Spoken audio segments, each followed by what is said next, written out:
Hi everyone. Do you remember the story of the kids in the cave in Thailand from a couple of years ago? There was a soccer team of 12 young lads and they weren't actually really doing anything particularly wrong. They were just home on the way from soccer. They went to a cave that normally would be okay to explore, and there just happened to be some unseasonal rains at the time they were inside the cave.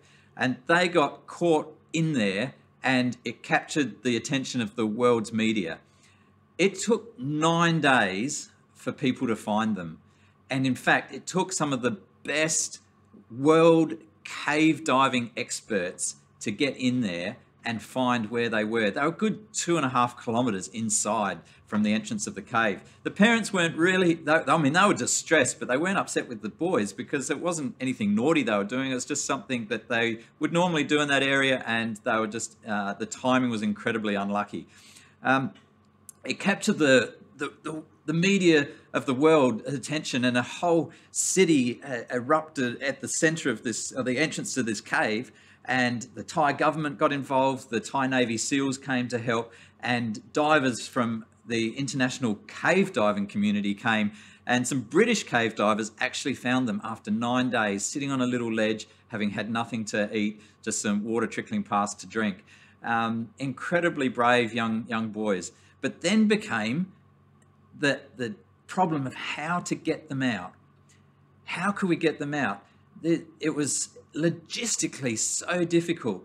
There was now literally thousands of people involved, and nobody really had a solution. Geologists were trying to drill down from the top through the rock, and they weren't hitting it. Elon Musk was getting his engineers to come up with an inflatable tunnel that might get through. It just all these ideas, and nothing was really working.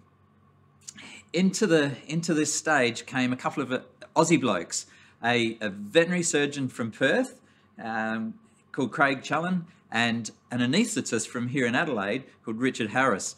And these guys just happened to be into cave diving as well. And their unique set of skills took them over there when it became apparent that maybe the way out was to get these kids and to anaesthetize them and cave dive them out through the tunnels of water.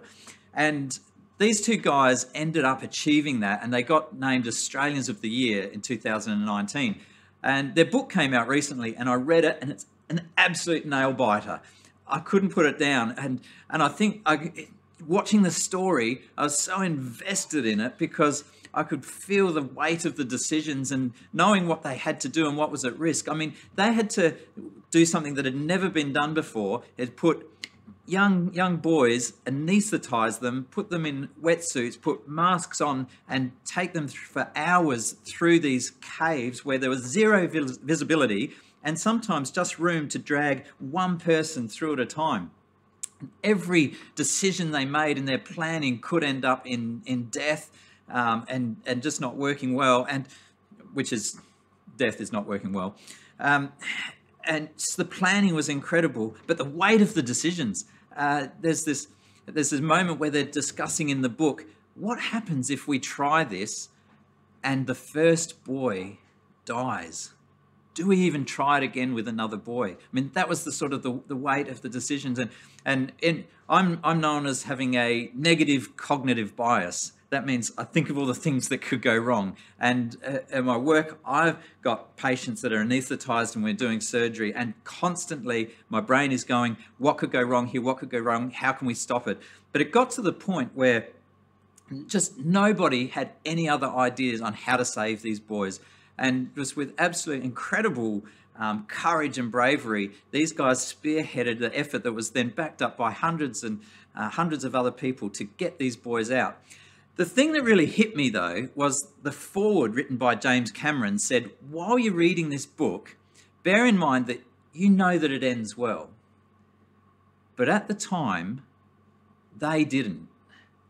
And they still made those courageous decisions to walk through. And with that in mind, as I was reading the book, I was just like, it was just so, I guess I got so invested in the story and feeling for these guys, the decisions that they were making, and so worried about what could go wrong, because I actually forgot that it did end well.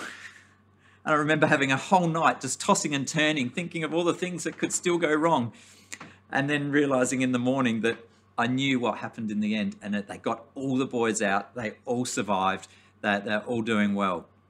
And I think for this midweek mini, I just want to remind all of us that we do know how it ends.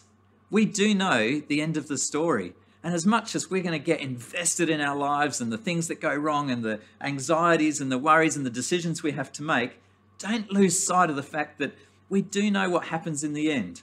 The last chapter of Matthew, Jesus leaves us with this. He says, "Surely I will be with you even to the end of the age." So no matter what happens, we know that when we get to the end, Jesus is still going to be with us. So I just want to encourage you just to remember that in this time, Jesus is walking with you. He's still going to be there as he was in the past, as he is now. He's going to be with you in the future, and it ends well. Bless you.